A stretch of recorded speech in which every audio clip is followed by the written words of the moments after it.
Je prends un exemple peut-être pour être très illustratif. Si à cause de mes croyances ou à cause de mon identité, je n'ai pas appris à interagir avec les autres, j'ai véritablement un problème de compétence. Hein. C'est pas seulement une croyance limitante. Ok. Les résultats que j'obtiens dans ma vie sont peut-être issus de croyances limitantes, mais en réalité, j'ai un vrai problème de compétence.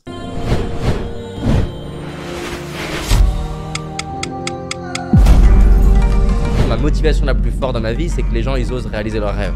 Je veux déclencher une révolution en remettant la méritocratie au cœur de notre société. Donc, si tu as envie de faire changer les choses, je pense que ça doit passer par l'entrepreneuriat. Quoi que tu dises, quelle que soit la phrase que tu dis, il y a un mec qui n'est pas d'accord. Salut les amis, on se retrouve pour une nouvelle interview. J'ai aujourd'hui la chance d'accueillir Julien Kim. Salut Julien. Salut. Ça fait super plaisir, tu es le fondateur de l'école Vivre Mieux. Bienvenue à l'école Vivre Mieux. Oui. Qui est globalement, on va dire, une école de soft skills, d'intelligence sociale. Oui. Comment tu la décrirais en quelques mots? Oui, écoute, la mission de l'école Vivre Mieux, c'est rendre accessibles les clés d'une vie plus épanouissante et plus réussie. Il y a un volet, on pourrait parler, tu sais, si on parle de développement personnel, on pense beaucoup à soi. Mais en réalité, il y a 3 volets. Il y a le volet rapport à soi, rapport aux autres et rapport à la vie elle-même. Ok, je comprends très bien. J'ai l'impression que c'est une discipline qui est pas mal décriée et pourtant énormément de gens y trouvent beaucoup de valeur. Comment toi tu vois un peu ce paradigme entre les deux? Oui, ok, c'est intéressant. Alors en fait, je pense que, et c'est mon point de vue, hein, qui est de dire qu'on a la société actuelle qui est fondée sur des idées qui sont très ancrées dans la philosophie, qui sont ancrées dans des idées qui sont dans les différentes institutions, qui sont assez marquées, qui sont pas mal différentes des idées qui sont véhiculées dans la pensée entre guillemets New Age, du développement personnel, mais également des sciences qui sont en fait assez nouvelles, de la psychologie, la thérapie, etc. etc. Moi, il y a une approche que j'aime beaucoup qui est la PNL, la programmation neurolinguistique, dont je m'inspire beaucoup dans mes méthodes. Et donc, l'idée, c'est de pouvoir démocratiser ces concepts qui aujourd'hui sont pas forcément toujours bien perçus par la société. Oui, mais on les apprend pas du tout à l'école d'ailleurs. Je me suis toujours fait la réflexion, en tout cas à titre perso, parce que moi je suis très friand de ce que toi tu fais, et je le dis sur caméra, mais je suis très friand aussi de ce que d'autres ont fait. On prend l'exemple de Yann Piette ou de Charisma Uncommon pour aller du côté des États-Unis. J'ai jamais compris pourquoi ces trucs-là qui, moi, m'ont apporté une valeur de dingue, pourquoi c'était pas plus démocratisé à une échelle institutionnelle. Oui, c'est vrai. Et c'est intéressant parce que beaucoup de gens disent il suffit de rester naturel. Gardons les choses simplement. Arrête de te prendre la tête, ça sert à rien. Et finalement, on se retrouve avec beaucoup de gens qui savent déjà faire ou qui ont vécu une histoire dans laquelle ils ont appris par mimétisme, par mirroring, comme on dit aux États-Unis. Et c'est en réalité entre guillemets la bonne façon d'apprendre. Quand on est par exemple un animal, on voit, je sais pas, un animal, on apprend. Peut-être pas un animal, ok, je vais revenir. Quand on observe chez certains animaux, chez des singes par exemple, qui vont apprendre à savoir comment se comporter dans leur micro-société de singes pour réussir, pour obtenir les choses qu'ils veulent obtenir. Oui, en faisant comme ce que font leurs pères en fait. Exactement, en faisant comme ce que font leurs pères, ce que font des personnes, on va dire, dominantes ou qui arrivent à obtenir ce qu'ils veulent dans la société dans laquelle ils sont. Eh bien, ils apprennent les bonnes façons de faire, on va dire. Nous, certains pourraient très bien se retrouver à ne pas avoir appris ces compétences. Je comprends très bien, mais dans ce cas-là, d'où vient, entre grosses guillemets, cette inégalité entre les gens? Est-ce que c'est un truc qui est inné? Est-ce qu'on l'apprend pendant la jeunesse? Quels sont les facteurs de ceux qui à la base se sont éloignés ou qui n'ont jamais été dans le développement personnel? Qu'est-ce qui font que certains sont plus forts ou plus doués que d'autres? Oui, alors je pense que c'est le fruit, on va dire, d'expérience. Imagine, tu vois il y a du feu, tu mets ta main dans le feu et puis tu te rends compte, le feu ça brûle. Donc après, tu fais quoi? Tu décides il ne faut plus toucher le feu. Donc ça, tu l'as appris. Et puis, au fur et à mesure de notre vie, on peut apprendre un certain nombre de choses qui ressemblent à ces choses-là. Je te parle, par exemple, je ne sais pas si tu as vu cette vidéo que j'avais faite sur l'éléphant. Alors en fait, c'est un éléphant qui est dans un zoo. Il est attaché à une toute petite corde. Et cette petite corde est attachée à son pied. Et donc, il y a une personne qui passe et qui voit cet éléphant qui dit « Mais c'est bizarre, l'éléphant, il est immense, il fait la taille d'un camion. Pourquoi est-ce qu'il ne cherche pas à s'échapper du zoo dans lequel il est, dans le camp dans lequel il est ?» Et il demande au dresseur et le dresseur lui dit « Non, mais en fait, cet éléphant, quand il était tout petit, il était attaché à ce même pieu, à cette même corde qui, à l'époque, l'empêchait de partir. En grandissant, il a continué de croire qu'il ne pouvait pas s'échapper de cette corde et donc il a jamais essayé en fait à nouveau. De la même manière, nous, on a développé un certain nombre d'expériences et donc de croyances et de références, de pensée, qui font qu'on n'est pas capable. Et puis, et à l'issue de ça, on n'a pas développé certaines compétences que d'autres ont et que moi, je n'ai peut-être pas, par exemple. Oui, mais c'est une question un peu de croyance limitante.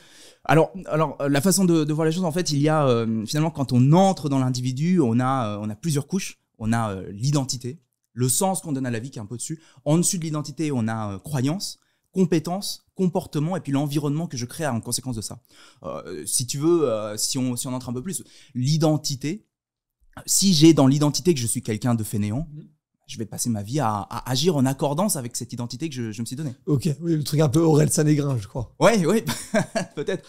Et donc, tu as identité, tu as croyance, et puis ensuite, tu as également compétence. Je prends un exemple, peut-être pour être très illustratif.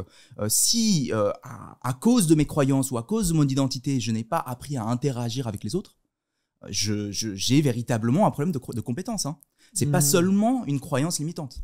Ok. Les résultats que j'obtiens dans ma vie sont peut-être issus de croyances limitantes, mais en réalité, j'ai un vrai problème de compétence. Oui, donc en fait, ce que tu dis, c'est que c'est une question de circuit, en fait. C'est-à-dire que c'est l'identité qui amène vers un plus ou moins de compétences dans un domaine, et que c'est ces plus ou moins de compétences dans un domaine qui vont renforcer l'identité, en fait. Ouais. C'est un effet boule de neige.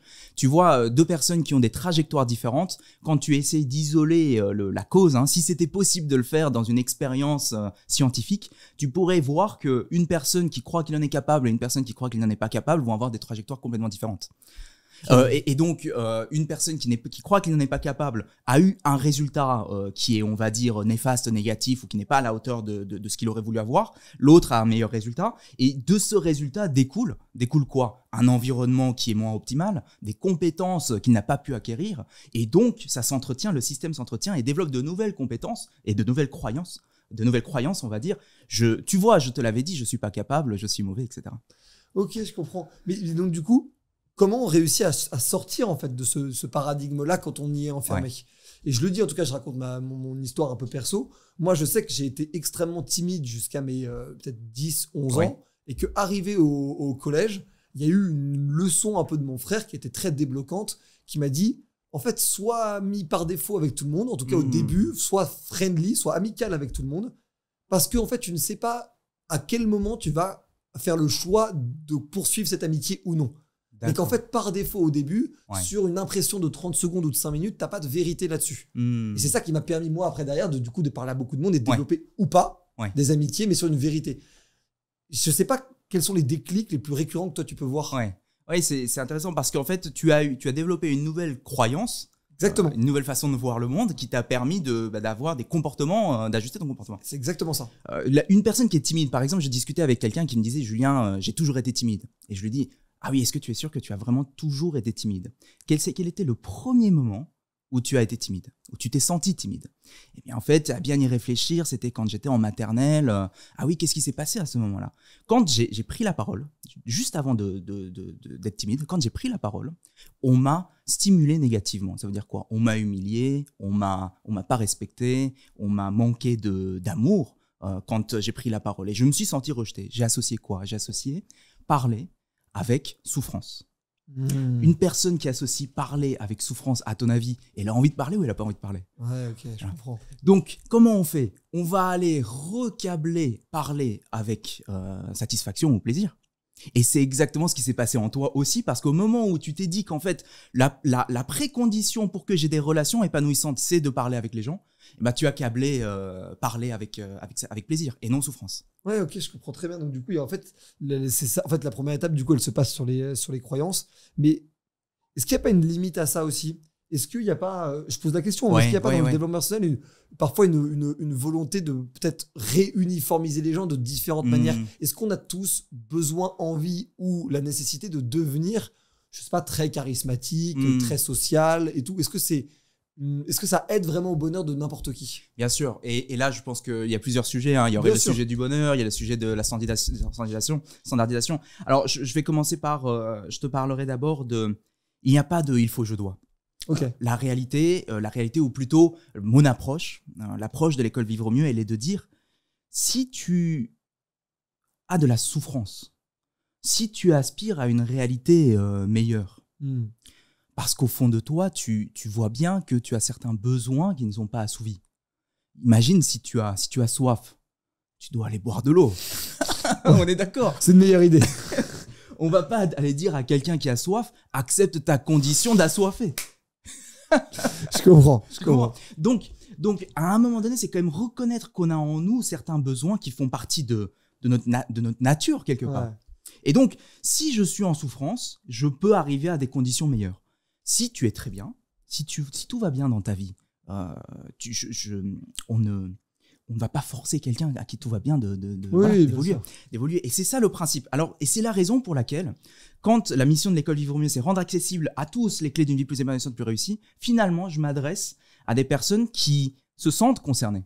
Parce que je ne peux pas imposer à des gens qui ne se sentent pas concernés de le faire. Ouais.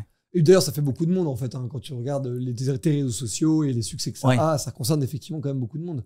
Oui, je crois qu'on est à 1 million de personnes là, donc c'est sympa. Ouais. Bravo. Merci.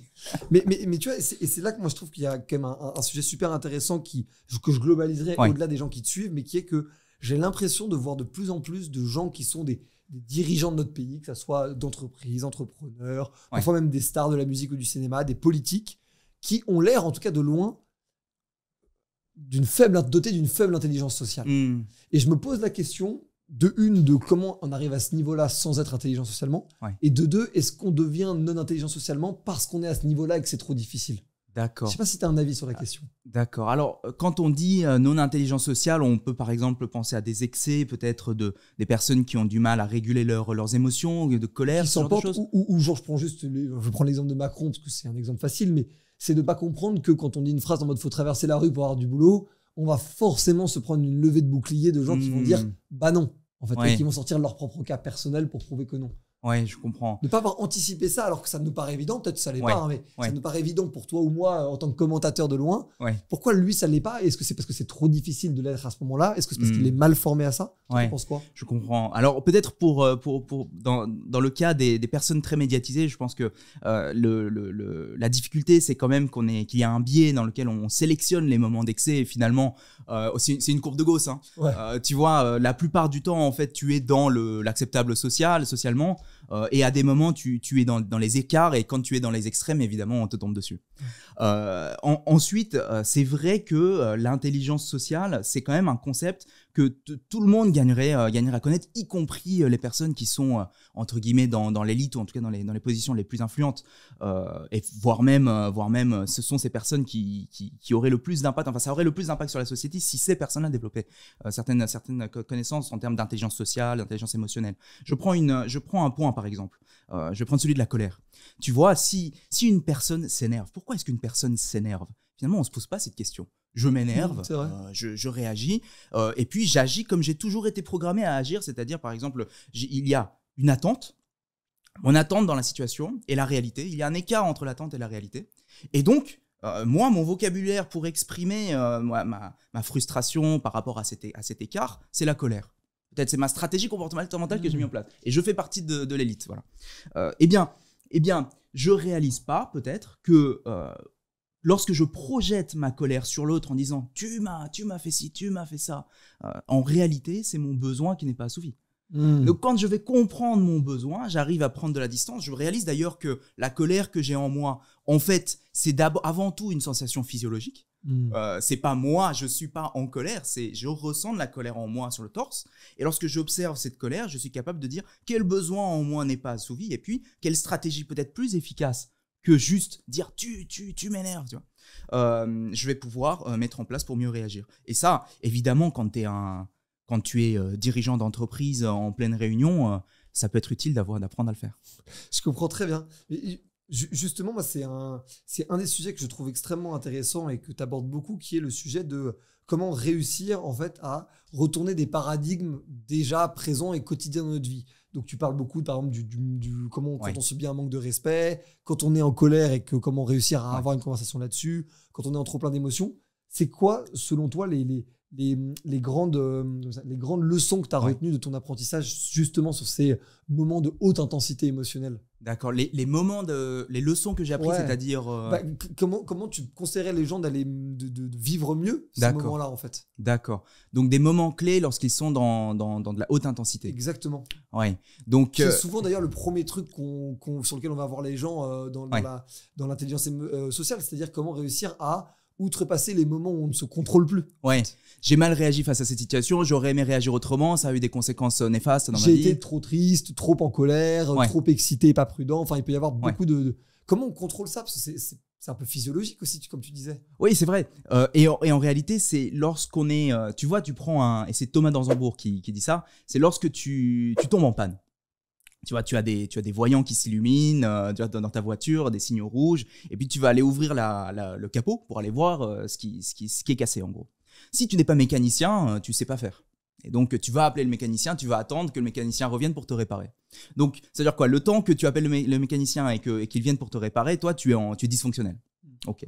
Si tu sais regarder ce qu'il y a dans le capot, tu vas pouvoir redémarrer tout de suite, tu vas pouvoir redescendre dans ton intensité émotionnelle, dans tes écarts, dans tes comportements, en termes de gestion émotionnelle. Ça veut dire quoi? Ça veut dire qu'en fait, si je sais ce qui se passe en moi, je vais réussir à réguler, comprendre et gérer ça. Et donc, lorsque je suis dans une émotion intense, on peut prendre, je sais pas, de la tristesse par exemple, hein, une grande tristesse. Je vais aller comprendre c'est quoi mon sentiment déjà. Parce qu'il y en a, c'est difficile parfois de mettre un mot sur mon sentiment. Je suis triste, je suis nostalgique, voilà. Quel besoin en moi n'a pas été satisfait? Peut-être je suis triste parce qu'on m'a quitté, voilà. Quel besoin en moi n'est pas satisfait? C'est le besoin d'être aimé, le besoin de ressentir, etc. Quelle stratégie je mets en place pour assouvir ce besoin? Et donc, quand on raisonne en termes de stratégie, après, on va pouvoir sortir, voir l'émotion qui est en nous, qui est comme une sorte de clignotant, se dire, ok, j'ai cette émotion, mais cette émotion, elle est là pour m'aider, elle n'est pas là pour me faire du mal. Ouais. Est-ce que je vais aller agir contre le clignotant là que je suis en train de voir? Non, le clignotant, il est simplement là pour me donner une information. Voilà. Ok, je vois très bien, donc l'émotion comme une information. Ouais. Ça, c'est vraiment intéressant. On discutait un peu en off avant de commencer l'interview du paradigme, on va dire, industriel qu'est l'école encore aujourd'hui, Ouais. et du fait que la société vit plutôt en paradigme post-industriel. Ok. J'ai l'impression qu'avec l'école Vivre Mieux, tu as aussi en fait cette approche de vouloir construire une nouvelle manière d'éduquer, en tout cas sur ces sujets Oui. de soft skills et d'intelligence sociale. Comment toi tu as vécu l'école et pourquoi tu as un peu eu Ouais. cette construction contre, on va dire, cette D'accord. type d'école? Oui, d'accord. Alors tu as raison, c'est une école pour faire en sorte qu'à 18 ans, ou en tout cas à l'âge adulte, on entre dans la société avec ce socle de compétences, connaissances qui sont selon moi fondamentales. Si on retourne dans mon passé, hein, toi tu m'as parlé par exemple de la timidité. Moi, écoute, je suis arrivé en France, j'avais 6 ans. Ok. Et je me considère comme quelqu'un qui était... Tu parlais pas français à l'époque en plus. Voilà, je parlais pas français. J'ai pas parlé pendant 1 an, j'ai pas ouvert la bouche. Pourquoi? Bah évidemment parce que je parlais pas français. Alors qu'est-ce que je fais quand je parle pas français et que je suis dans un environnement dans lequel moi je ne sais rien et mon environnement est là pour m'apprendre, hein. Qu'est-ce que je me dis? Bah, je sais pas en moi les réponses. À l'extérieur se trouvent toutes les réponses. Donc quelle stratégie je me mets à appliquer? Eh bien, je cherche à obtenir leur approbation, à avoir leur validation, à chercher de l'estime en l'extérieur de moi. Qu'est-ce qui se passe au fur et à mesure que je grandis? Au fur et à mesure, j'apprends que moi, je suis le manque et la ressource, elle est dehors. Donc tu vois, j'ai besoin des autres. Je suis dans un état d'esprit de besoin. Ma confiance, mon estime, mon amour de moi, il est où? Il est très bas. Et en même temps, je porte un masque social plutôt fonctionnel parce que j'avais des bonnes stratégies, tu vois. Et donc, de l'extérieur, j'étais quelqu'un de très heureux, etc. Mais je savais pas quels étaient mes besoins, mais aussi vers où j'allais, ce dont j'avais envie, etc. Et donc, les résultats, c'est quoi? Les résultats, c'est des échecs, on va dire, relationnels, mais aussi en termes d'épanouissement personnel, mais aussi en termes de savoir ce que je veux faire dans ma vie.